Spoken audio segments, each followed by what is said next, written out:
계시록 1장 9절로 20절까지 말씀 같이 읽습니다. 시작. 나 요한은 너희 형제요 예수의 환난과 나라와 참음에 동참하는 자라. 하나님의 말씀과 예수를 증언하였으므로 말미암아 반모라 하는 섬에 있었더니 주의 날에 내가 성령에 감동되어 내 뒤에서 나는 나팔 소리 같은 큰 음성을 들으니 이르되 내가 보는 것을 두루마리에 써서 에베소, 서머나, 버가모, 두아디라, 사데, 빌라델피아, 라오디게아 등 7 교회에 보내라 하시기로 몸을 돌이켜 나에게 말한 음성을 알아보려고 돌이킬 때 7 금촛대를 보았는데 촛대 사이에 인자 같은 이가 발에 끌리는 옷을 입고 가슴에 금띠를 띠고 그의 머리와 털의 희기가 흰 양털 같고 눈 같으며 그의 눈은 불꽃 같고 그의 발은 풀무불에 단련한 빛난 주석 같고 그의 음성은 많은 물소리와 같으며 그의 오른손에 7 별이 있고 그의 입에서 좌우에 날선 검이 나오고 그 얼굴은 해가 힘있게 비치는 것 같더라.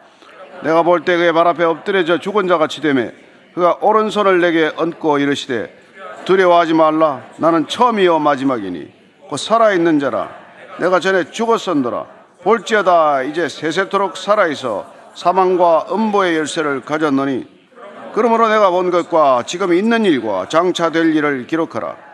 내가 본 것은 내 오른손에 7 별의 비밀과 또 7 금촛대라. 7 별은 7 교회의 사자요 7 촛대는 7 교회니라. 아멘.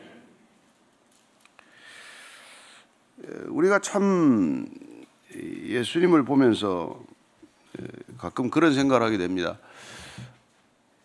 그분께서는 부활하셨어도 우선 제자들을 먼저 찾아가는 것을 봐요. 우리 같으면 빌라도를 먼저 찾아갔든지 가야바를 먼저 찾아가든지 해야 될 것 같은데 두려움에 사로잡혀 있는 제자들을 먼저 찾아간다는 겁니다. 지금 이 예수님이 요한을 만나는 이 상황은 박해가 극심하던 시절이에요. AD 90년 이후로 넘어가면 도미티아누스 황제 때문에 그야말로 날마다 순교자가 나오는 이런 상황입니다. 정치적, 사회적, 경제적 모든 영역에서 그리스도인은 숨쉬기가 어려웠던 시절이에요. 그냥 신앙을 버려야만 생명이라도 부지할 수 있는 그런 상황으로 내몰렸을 때 지금 예수님께서는 그럼 차라리 황제를 찾아가서 그만해라. 왜 내가 나를 박해하느냐. 사도 바울을 부르듯이 그렇게 하든지 하시지 않고 이렇게 박해받는 이 제자들을 찾아가냐는 것이죠. 왜 그리스도인들을 찾아가서 여러분 그런 생각 안 해보셨어요? 하나님의 그 방법은 지금도 변함이 없다는 게 중요합니다. 왜 그리스도인들을 박해하는 사람들을 찾아가서 좀 말려주지 않고 왜 박해받는 그리스도인들에게 찾아오시냐는 것이죠. 여러분들은 이 의문을 가져야 하고 그 의문에 풀려야 됩니다. 그러지 않으면은 이 능력 있는 신앙이랄까요? 힘 있는 신앙인이 될 수가 없는 거죠. 예수님 음성도 들어보지 못하고 환상도 한번 못 보고 그저 그냥 성경이라도 죽으라고 들고 읽으면 좀 낫겠지만 성경조차 안 읽는 사람들은 도대체 뭘 가지고 이 신앙생활을 하겠어요? 지금 앞으로 가는 상황은 점점 여러분 기독교에 그렇게 유리한 상황이 아닙니다. 지금도 전 세계의 3분의 2의 그리스도인들이 박해적 상황에 놓여 있다는 걸 우리가 잊어버려서 그런데 우리는 아침마다 이렇게 예배 드리는 게 너무나 좋기도 하고 편하기도 하고 누가 시비를 걸겠어요. 근데 아직도 예배 한 번 드리는 게 불가능한 상황, 목숨을 걸어야 하는 상황, 그리고 예수 믿는다는 이유로 온갖 불이익을 받는 일이 다반사 있는 곳이 대부분의 지금 그리스도인들이 놓여 있는 상황이라는 것이죠. 그걸 우리가 잊어버리기 때문에 복음을 마음껏 전할 수 있는 이런 상황에도 그렇게 안 전하는 거예요. 그러니까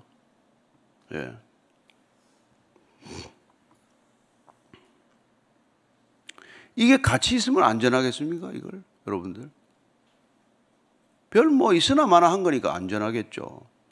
꼭 필요하다면 자녀들한테 이걸 제일 먼저 가르치지 않겠습니까? 이것보다도 입시가 더 중요하고 이것보다도 대학 가는 게 더 중요하고 이것보다도 직장 생활 더 잘하는 게 중요하니까 우리가 이걸 뭐 그렇게 중요하게 생각 안 하는 거죠. 그러니까 우리 안에 이게 신앙의 문제가 있다는 것, 그래서 우리한테 성경을 읽게 한다는 것, 우리가 정신 차리라는 것, 그게 계속해서 주님께서 믿는 자들을 찾아오셔서 믿는 자들에게 말씀하시는 까닭이에요. 예. 그리고 하나님께서는 세상을 이처럼 사랑하사 독생자 예수를 주셨고, 예수님은 세상을 이처럼 사랑하사 교회를 주셨단 말이에요. 이 교회가 흔들거리면 세상은 희망이 없어지기 때문에 그분은 교회를 붙들고자 하는 것이고, 이 편지는 지금 요한에게 교회에 써서 보내라, 이 편지 교회에 보내라, 황제한테 보내라는 게 아니고, 안 믿는 사람한테 보내라는 게 아니고 믿는 사람한테 보내라는 거예요. 제대로 믿으라고. 그래서 7 교회 정신 차리라고 쓴 편지 아닙니까? 동일하게 이 7 교회라는 것은 이 시대 전체 교회를 아우르는 말이에요. 그 당시에만 말하는 게 아니고, 그 7 교회만 이야기하는 게 아니고, 오고 올 교회, 두고 이 땅의 교회를 두고 지금 말씀하시는 것입니다. 9절에서 11절까지예요. 시작. 나 요한은 너희 형제요 예수의 환난과 나라와 참음에 동참하는 자라. 하나님의 말씀과 예수를 증언하였으므로 말미암아 반모라 하는 섬에 있었더니, 주의 날에 내가 성령에 감동되어 내 뒤에서 나는 나팔 소리 같은 큰 음성을 들으니 이르되, 내가 보는 것을 두루마리에 써서 에베소, 서머나, 버가모, 두아디라, 사데, 빌라델피아, 라오디게아 등 7 교회에 보내라 하시기로. 지금 요한은 너희 형제라고 말합니다. 요한이 지금 나이 90이 넘었어요. 그런데 지금 박해받는 그리스도인들에게서 나는 형제라고 말합니다. 예.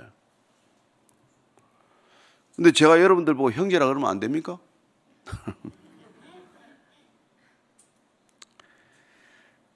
왜 형제냐? 무엇 때문에 형제냐? 예수의 환난에 같이 동참하는 형제라는 겁니다. 어려움을 같이 겪고 있기 때문에 형제라는 거예요. 요한은 편하게 있고 뭐 다른 성도들만 고생하는 게 아니라는 거예요. 형제란 같이 고생하는 겁니다. 근데 돈이 생기면 안 그러더만, 뭐 형제가 아니고 원수지간 되더만 다. 환난과 나라와 참음에 동참하는, 하나님의 나라에 동참하는 것, 이런 박해에 지금 인내하는 것, 이런 것들에 동참하고 있기 때문에 형제라는 거예요. 그런데 왜 지금 이 반모섬에 있대요? 반모섬에, 나는 반모섬에 있대요. 요한의 주로 근거지 활동은 에베소 중심이었다는 것으로 알려지고 있습니다. 그런데 이 반모섬에 지금 유배 와 있는 거예요. 유배. 무엇 때문에? 하나님의 말씀을 증언했기 때문에, 예수님을 증언했기 때문에 반모섬에 왔다는 거예요. 근데 이 노인네를 그야말로 유배 보낸 것도 참 신기해요. 예.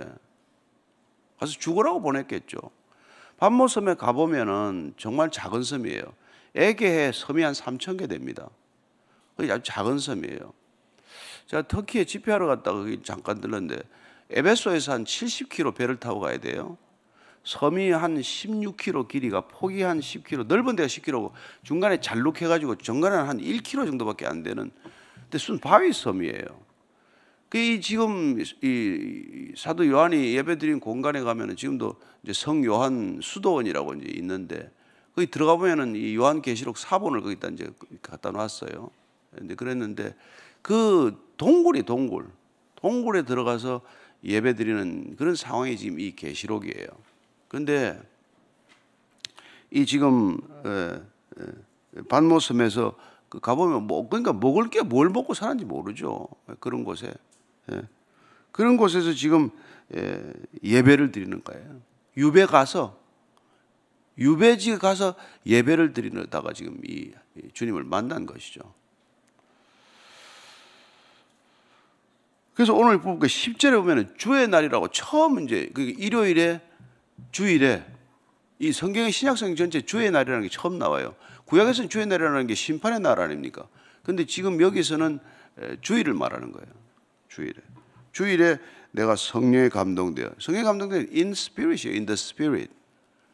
내가 성령에 사로잡혀서 성령에 감동되어 성령 안에서, 그래서 갑자기 그 뒤에서 나팔 소리가 들렸다는 거예요. 나팔 소리. 나팔 소리는 이게 뭐 유대인들 잘 아는 소리죠. 호령호령하게 소집하는 소리예요. 소집하는 소리. 나팔 소리. 뭐 보면 우리가 이제 마지막 날 보면은 나팔 소리 들리지 않습니까? 천사장에 나팔 소리가 들린다고 그러죠. 그런 나팔 소리와 같은 음성을 들었다는 거예요. 큰 음성, 나팔 소리처럼 크게, 어떻게 보면 울리는 소리겠죠. 네. 근데 보니까 거기에서 들리는 소리가 내가 지금부터 보는 것을 두루마리에 써서 이렇게 7교회에 보내라. 보는 것을 7교회에 보내라. 근데 참 이런 박해를 계속 받으면서 우리에게 전해졌다는 것, 이걸 저나 여러분들이 기억해야 한다는 것이죠. 그래서 앞으로도 우리가 예수 믿는다고 뭐 박해받을 일이 기다리고 있다, 이런 각오로 믿어야 되는 것이죠. 그래서 마태복음 5장 11절 12절 보면은 이렇게 얘기합니다. 시작. 나로 말미암아 너희를 욕하고 박해하고 거짓으로 너희를 거슬러 모든 악한 말을 할 때에 너희에게 복이 있나니 기뻐하고 즐거워하라. 하늘에서 너희의 상이 큼이라. 너희 전에 있던 선지자들도 이같이 박해하느니라. 하나님을 믿고 하나님을 전하다가, 하나님의 말씀을 전하다가 박해받은 선지자들이 한둘이 아니라는 거예요. 히브리서 우리가 믿음장에 보면은 박해받고 순교한 사람이 한둘이 아니라는 것이죠. 너희를 욕하고 또 거짓으로 너희를 모함하고 악한 말을 하고, 그럴 때 기뻐하고 즐거워하래요. 그런 일을 당하면은 상이 크기 때문에. 참 바울도 결국은 나중에 이 에베소 교회에다가 이렇게 얘기합니다. 에베소 3장 13절이에요. 시작. 그러면 너희에게 구하노니 너희를 위한 나의 여러 환난에 대하여 낙심하지 말라. 이는 너희의 영광이라.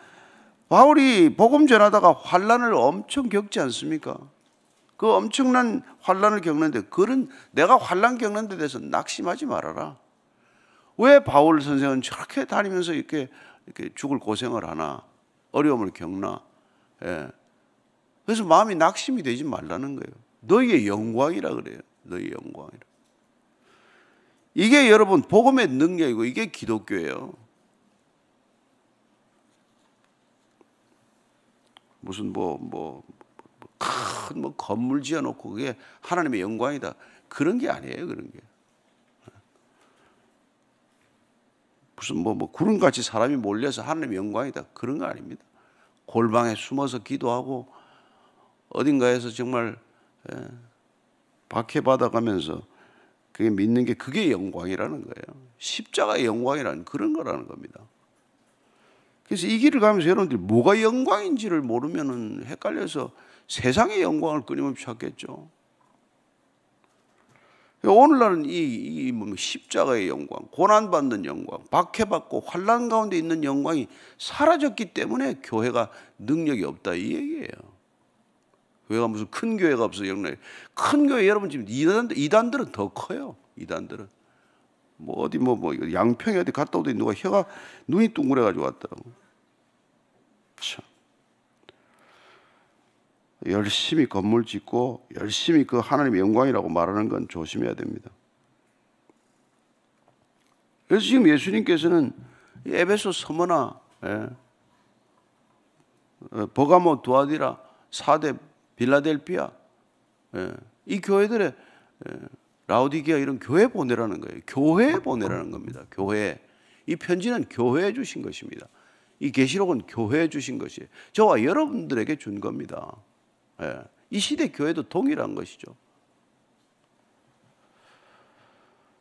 왜냐하면 교회가 깨어 있어야, 교회가 하나님의 말씀을 증언해야, 그래야 여러분 복음이 전해지는 것이죠. 구원이 이루는 것이죠. 구원의 섭리는 그렇게 이루어 나가기로 결심하셨거든요. 결정하신 상황이에요.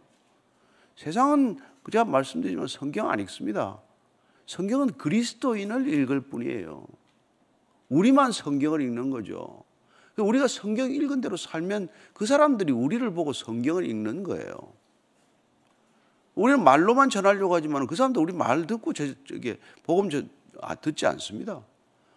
그들이 말하는 대로 살고 있나? 그걸 보고 있는 거죠. 그래서 여러분들이 말씀을 받으셔야 하고 그 말씀 한 절이라도 그 말씀대로 살면 돼요. 뭐 두려워하지 말라. 그 말씀을 받았으면 아무것도 두려워하지 않으면 돼요. 그러면 세상 사람들이 볼 때 저 사람은 왜 두려움이 없나? 뭐 때문에 두려움이 없나? 그게 궁금해서 여러분들한테 물어보겠죠. 넌 왜 겁이 없냐? 조폭도 아니면서. 그러겠죠. 예. 나는 주님 때문에 두려움이 없다. 그러면 주님을 우리를 통해서 읽는 거고 발견하는 거란 말이에요. 그게 여러분 전도예요. 예. 자, 12절 13절입니다. 시작. 몸을 돌이켜 나에게 말하는 음성을 알아보려고 돌이킬 때 7 금촛대를 보았는데 촛대사에 인자 같은 이가 발에 끌리는 옷을 입고 가슴에 금띠를 띠고 저기 잠깐만 몸을 돌이켜서 음성을 알아보려고 돌이킬 때 금촛대를 보았다고 돼요. 금촛대. 그리고 이 촛대 사이에 인자 같은 이가 발에 끌리는 옷을 입고 가슴에 금띠를 띠었다. 가슴에 금띠를 띠었다는 것은 그 당시에서는 어떤 지도자들의 지도적 위치를 말하는 것이기도 하고 대제사장들이 가슴에 띠를 띠기도 했어요. 지금 예수님께서 대제사장의 옷을 입고 있는 거죠. 머리는 이제 은백이다, 그죠? 털 희가 양털 같다 이렇게 돼 있는데 어쨌건 지금 금촛대를 보았다는데 이 금촛대는 나중에 보면 뒤에 보면 7 교회라고 돼 있어요. 7 금촛대. 그 교회 여러분 상징적인 게 뭡니까? 금이라는 게 그 당시에 변함이 없는 것 아니에요. 영광스러운 빛 아닙니까? 예, 불을 밝히는 거 아니에요. 교회를 지금 금촛대로 상징하고 있는 것이죠.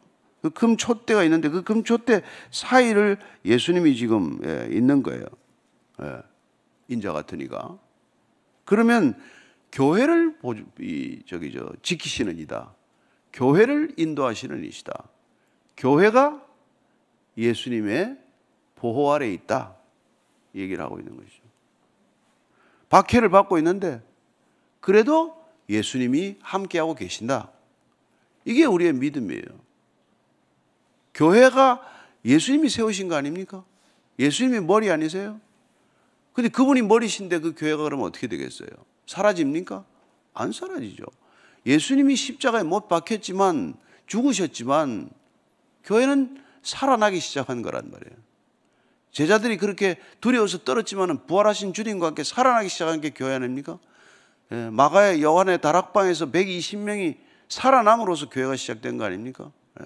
그 교회는 지금까지 계속되고 있는 교회인 줄로 믿으십시오.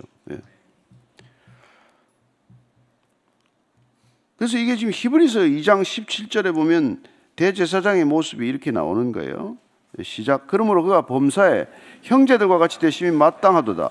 이는 하나님의 일에 자비하고 신실한 대제사장이 되어 백성의 죄를 속량하려 하심이라. 왜 대제사장 같은 복장을 하셨냐?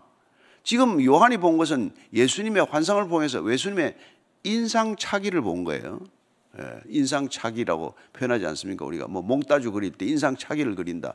그 지금 그런 걸 그려내고 있는 거라 본대로 지금 기록하는 거니까. 그런데 그분의 모습이 대제사장이 되어서 다른 사람들이 죄를 대속하는 일을 하기 때문에 그런 옷차림이다. 이렇게 지금 기록이 되어 있는 것이죠. 자, 그 다음에 14절부터 16절입니다. 시작.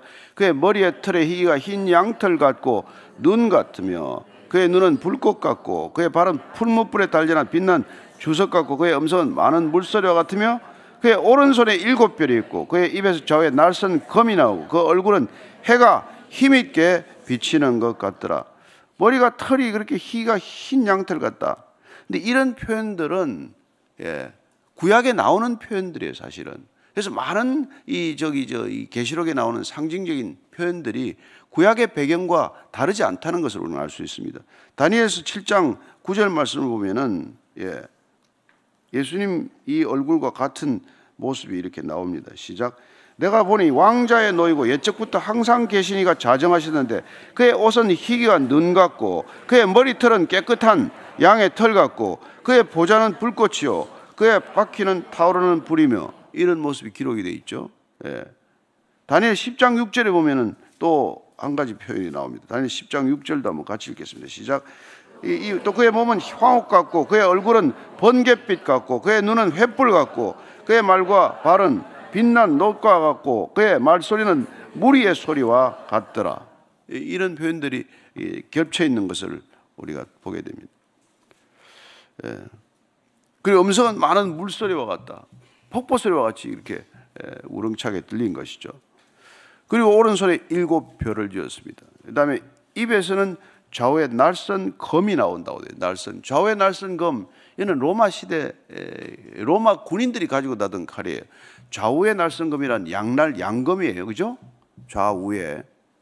그 로마 군인들이 두 가지 칼을 쓰는데 하나는 큰 칼이 나와요. 나중에 큰 칼이 나옵니다. 큰 칼은 길이가 한 90cm 되는 긴 칼이에요. 근데 좌우에 날선 칼은 이건 뭐냐면 그 당시에 청동을 아주 그냥 강한 재질로 만들어서 길이는 이 큰 칼보다도 90cm보다도 한 20-30cm 짧은 칼이에요. 근데 이걸 짐으로써 로마가 이 보병전에서 이 백병전이나 보병전에서 큰 성공을 거두게 됩니다. 그래서 무적이 된 거예요, 로마 군대가. 이 양날 때문에. 예. 그 양날은 재질도 좋았지만은 여러분 싸우기가 훨씬 편하잖아요, 양날이니까. 그래가지고 그걸 로마가 이걸 가지고 오는 부대를 단검 부대라 그랬어요. 그래서 좌우에 날선 검은 어떤 것도 무찌를 수 있는 그런 능력을 상징하는 표현이에요. 왜 좌우에 날선 검, 우리가 이런 얘기 자꾸 나오지 않습니까? 표현이. 예. 그리고 얼굴은 해가 힘있게 비치는 것 같더라. 아주 그냥 변화산에서 변화된 모습과도 같은 그런 눈을 뜨고 보기가 어려운 그런 밝은 빛이었다는 것이죠. 자, 17절 이해하겠습니다. 시작. 내가 볼 때 그의 발 앞에 엎드려져 죽은 자 같이 되매 그의 오른손을 내게 얹고 이르시되 두려워하지 말라. 나는 처음이요 마지막이니 곧 살아있는 자라. 내가 전에 죽었었노라. 볼지어다 이제 세세토록 살아있어 사방과 음부의 열쇠를 가졌노니 그러므로 내가 본 것과 지금 있는 일과 장차 될 일을 기록하라. 내가 본 것은 내 오른손에 7별의 비밀과 또 7금 촛대라. 7별은 7교회의 사자요 7촛대는 7교회니라. 자, 두려워하지 말라. 엎드려지게 됩니다. 하나님의 현현, 하나님을 그렇게 본 사람들은 대개 다 엎드려졌어요. 그렇지 않아요? 이사야도 엎드려지고 다니엘도 엎드려지고 에스겔도 엎드려지고 다 여러분 그 앞에 있을 수가 없는 거죠. 예. 그래서 우리가 에스겔서를 한번 보면 에스겔서 1장 몇 절이죠? 1장 28절을 한번 봅시다. 시작. 그 사방 광채의 모양은 비 오는 날 구름에 있는 무지개 같으니 이는 여호와의 영광의 형상의 모양이라. 내가 보고 엎드려 말씀하시는 이의 음성을 들으니라. 그냥 이렇게 서 있을 수 없는 거죠. 그냥 엎드려질 수밖에 없는 거라고요. 눈을 마주칠 수 없을 만큼 강한 빛이고 그냥 순식간에 두려움에 사로잡히는 것입니다. 이사야서 44장 6절 한번 더 읽습니다. 시작.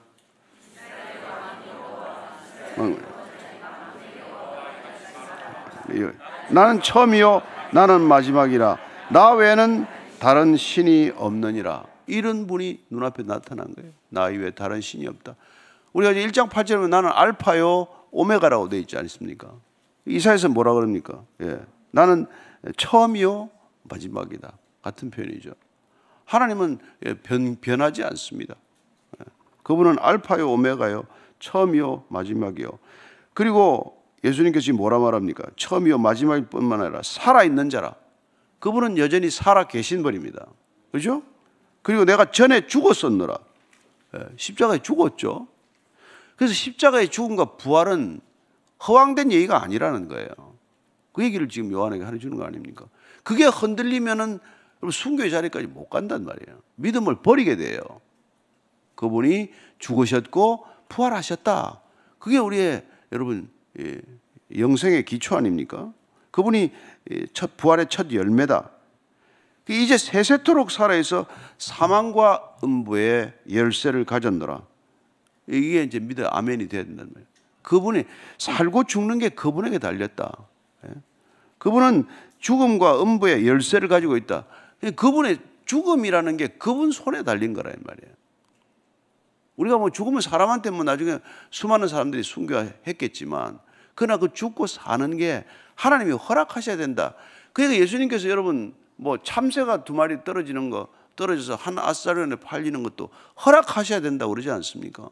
이 땅에 일어나는 모든 일들이 하나님의 주권적 통치하에 있다는 것을 우리가 믿음으로 고백할 때 어떤 일이든 그분이 허락하신 일이다. 이게 우리의 믿음의 뿌리란 말이에요. 우리는 일어나는 우리로서는 지금 이게 왜 이런 일이 일어나는지 이해할 수 없지만 그런 일들이 허락된 일이라는 것만은 우리가 믿음으로 고백할 수 있단 말이에요. 내가 원치 않는 일이지만 하나님이 허락하지 않으면 이런 일은 일어나지 않았을 것이다. 그러니까 여러분도 아시다시피 왜 하나님의 백성들이 아수르에 끌려가고 바벨론에 왜 끌려갑니까? 하나님이 허락하셨기 때문에. 왜 유독 이렇게 고생을 많이 합니까? 그 사람들이. 하나님이 허락하셨다는 거예요. 음부의 열쇠를 가지고 있다는 것. 예수님께서 음부의 열쇠를 가진 얘기를 우리가 한번 읽고 정리를 하겠습니다. 16장 23절에 보면 나사로 얘기하면서 이런 얘기가 나와요. 시작. 그가 음부에서 고통 중에 눈을 들어 멀리 아브라함과 그의 품에 있는 나사로를 보다. 이 음부는 여러분 지옥하고 달라요. 음부는 죽은 사람들이 가고 있는 그런 죽은 자들이 가는 지하 세계로 알려져 있어서 이게 하데스라고 불리고 구약에서는 스올이라고 불리잖아요. 이 지옥하고는 다른 개념인데 어쨌든 죽은 자들이 가는 곳이에요. 근데 죽은 자들이 가는 곳에 열쇠를 누가 가지고 있다? 예수님이 가지고 있다고 그렇게 말씀하고 있는 것이죠. 음부의 모든 열쇠를 가지고 있다. 그리고 지금 요한에게는 내가 본 것, 이미 본 것, 지금 일어나고 있는 일, 그리고 장차 일어날 모든 일을 기록하라고 말합니다. 전부 다 빠짐없이 기록하라. 그걸 써서 보내라는 것이죠. 그리고 지금 내가 보고 있는 이 7별의 비밀, 또 7 금촛대, 이걸 지금 말씀을 해주세요. 7별은 7 교회의 사자요. 이게 천사들이죠. 7 교회 천사들이요. 7 촛대는 7 교회니라. 저는 여러분들이 이 교회에 주님이 함께 하신다는 것을 믿으시기 바랍니다. 왜 우리가 예배 들어오면 왜 갑자기 눈물을 흘립니까? 왜 처음 발을 대는데 교회에서 눈물을 흘립니까? 성령이 계시기 때문입니다. 여러분들의 마음을 만지시기 때문입니다. 하나님께서 예배를 받으시기 때문입니다. 교회 주인은 하나님이십니다. 교회의 머리는 예수님이십니다. 교회는 성령님이 운행하십니다. 그게 교회입니다. 이 교회에 대한 신비한 능력을 우리가 잃어버리면 교회는 세상에서 어떤 것보다도 무능한 집단이 되고 말겠죠. 오늘 우리가 이 7 교회 얘기를 앞으로 차츰 읽어나가겠지만 이 시대에 동일하게 우리 교회에 주는 말씀으로 읽고 듣고 그리고 지킬 수 있게 되기를 축원합니다. 같이 기도할 때 하나님 교회를 위해서 오늘 같이 기도하십시다. 이 시대 교회가 다시 한번 말씀으로 흥황하게 하여 주옵소서. 힘을 얻게 하여 주옵소서.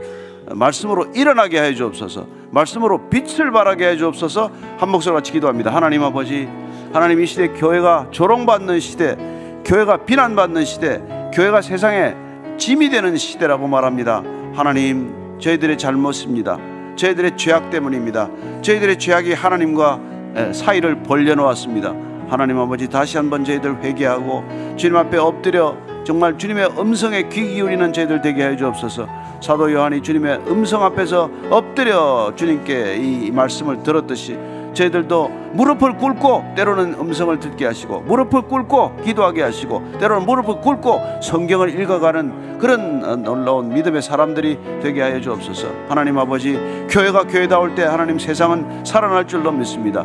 교회가 능력을 회복하면 이 세상은 다시 한번 어둠에서 빛 가운데로 걸어나갈 줄로 믿습니다. 하나님, 교회를 긍휼히 여겨주시고 교회에 다시 한번 능력을 베풀어 주시고 교회가 말씀으로 흥하게 하시고 교회 단지 말씀만 선포되게 하여 주옵소서. 강도에 소굴되지 않도록 도와주시고 이 교회가 다시 한번 세상에 주름이 되고 부담이 되는 것이 아니라 교회 영광이 되는 그런 놀라운 그런 능력을 허락하여 주시옵소서. 하나님 아버지, 교회를 향한 아버지의 사랑을 깨닫게 하시고 교회를 향한 하나님의 비전을 품게 하여 주옵소서. 이제는 십자가에서 교회의 비전을 선포하신 우리 구주 예수 그리스도의 은혜와 하나님 아버지의 크신 사랑과 성령의 깨닫게 하심이 오늘도 교회가 우리의 소망이며 교회가 우리의 목적임을, 비전임을 다시 한번 선포하는 이 자리에 고개 숙인 참된 교회 위에, 진정한 그리스도인들 위해 지금부터 영원까지 항상 함께 하시기를 간절히 축원하옵나이다. 아멘.